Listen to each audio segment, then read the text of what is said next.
চারিদিকে থই থই পানি, তলিয়ে গেছে রাস্তাঘাট, বাড়িঘর। দেশজুড়ে অতিবৃষ্টি আর বন্যায় নাকাল জনজীবন। কিন্তু এই ভয়াবহ দুর্যোগের মধ্যেও থেমে নেই 2026 সালের এইচএসসি পরীক্ষা।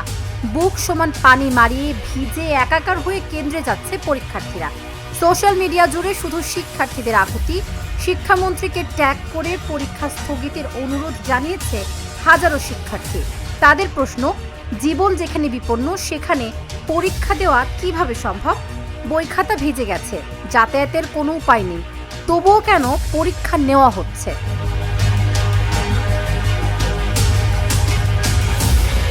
কিন্তু এত অনুরোধের পরও কেন স্থগিত হলো না পরীক্ষা? চট্টগ্রাম বোর্ডের দুর্যোগের কারণে পরীক্ষা স্থগিত করা হলেও বাকি বোর্ডের ক্ষেত্রে ভিন্ন চিত্র।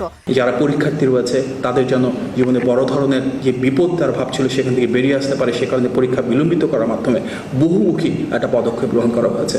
আগামীকালকে যে পরীক্ষাটা আছে সেই পরীক্ষাটা হচ্ছে না এই 5 জেলাতেই, এবং সম্ভবত আমরা ইতিমধ্যে আমি আজকে এই অফিসে আছি, আমাদের মাননীয় শিক্ষামন্ত্রী সংশ্লিষ্ট সব ডিসি মহোদয়দের সাথে মিটিং হওয়ার কথা, এবং আমি যতটুকু জানি সম্ভবত এই পরীক্ষাটা 16 তারিখ পর্যন্ত স্থগিত করা হচ্ছে। শিক্ষামন্ত্রী আ.ন.ম এহসানুল হক মিলন জানিয়েছেন, সরকার সার্বিক আবহাওয়া পরিস্থিতি ও জেলা প্রশাসকের রিপোর্ট নিবিড়ভাবে পর্যবেক্ষণ করছে। শিক্ষার্থীদের সর্বোচ্চ স্বার্থকে প্রাধান্য দেওয়া হলেও শিক্ষাসূচিতে বড় ধরনের জট এড়াতে শেষ মুহূর্ত পর্যন্ত পরীক্ষা নেওয়ার পথে হাঁটছে শিক্ষা মন্ত্রণালয়। মাননীয় উপদেষ্টা এবং সচিব সহ আমরা এই বিষয়গুলো আলোচনা করছিলাম যে ঢাকার ভারী বৃষ্টি বর্ষণ দেখে মূলত গতকালকে আমরা সিদ্ধান্ত নিয়েছি 64 জেলার ডিসি এবং বোর্ডের চেয়ারম্যানদের সাথে কথা বলে কোথায় কি হচ্ছে না হচ্ছে সেগুলি মনিটরিং করেই আমরা পরীক্ষা নেওয়া না নেওয়ার সিদ্ধান্তগুলো নিচ্ছি। এইভাবে আমরা আপডেট করছি এবং যে সমস্ত পরীক্ষাগুলি পিছিয়ে যাবে সেই পরীক্ষাগুলি আমরা নেওয়ারও ব্যবস্থা করেছি। তবে আজকে আমরা গভীর পর্যবেক্ষণে আছি এবং আমরা কিছুক্ষণের মধ্যে আবারও বসবো, আবারও কথা বলবো এবং চেষ্টা করব কিভাবে এই সমস্যার সমাধান করা যায়। আমরা লেটেস্ট ওয়েদারম্যানের রিপোর্ট এখনও পাইনি, তারা অপেক্ষা করছে যে আমাদেরকে জানাবে, সেই দিকে আমরা আছি।